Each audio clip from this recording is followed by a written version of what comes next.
بس ان کی حکومت ختم، نام ختم، محلات ختم، زمین ختم، جائیداد ختم، سب کچھ ختم، لیکن امام حسین کل شہید ہونے کے بعد میں بھی آج بھی ہم جیسے غلاموں کی سینوں کے اندر زندہ ہیں۔ ہم آج ان کی محفل منا رہے ہیں، امام حسین زندہ ہے۔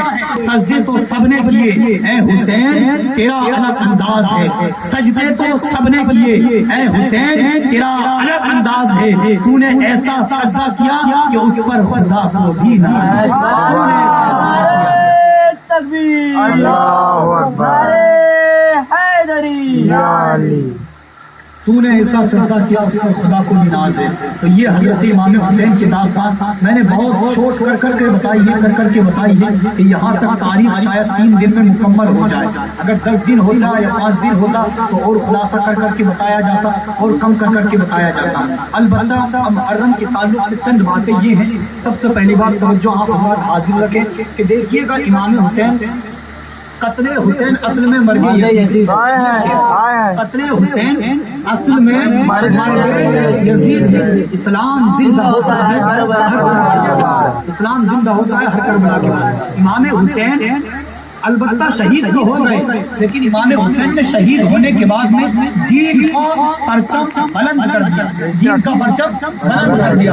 یہ ہمارے لیے خوشی کی بات ہے، ہمارے لیے خوشی کی بات ہے کہ دین کا پرچم بلند ہوا۔ اگر امام حسین اپنی گردن اس وقت نہیں کٹواتے، شہید اس وقت نہیں ہوتے، یزید کے ہاتھ پر بیعت کو قبول کر لیتے، یزید کے ہاتھ پر بیعت کو قبول کر لیتے، تو آج تک جو یہ دین یہاں تک پہنچا ہے، اسلام ہمارے پاس تک پہنچا ہے، ہمارے گھر تک نہیں پہنچتا۔ تو ہمیں اس بات کی خوشی ہے، اس بات کا تو غم ہے کہ امام حسین کو اس طرح سے شہید کیا ان ظالموں نے، پانی نہیں دیا، اس بات کا تو ہمیں غم ہے، لیکن اس بات کی خوشی ہے کہ امام حسین کا گھر تو لٹا لیکن دین ہم تک پہنچ گیا۔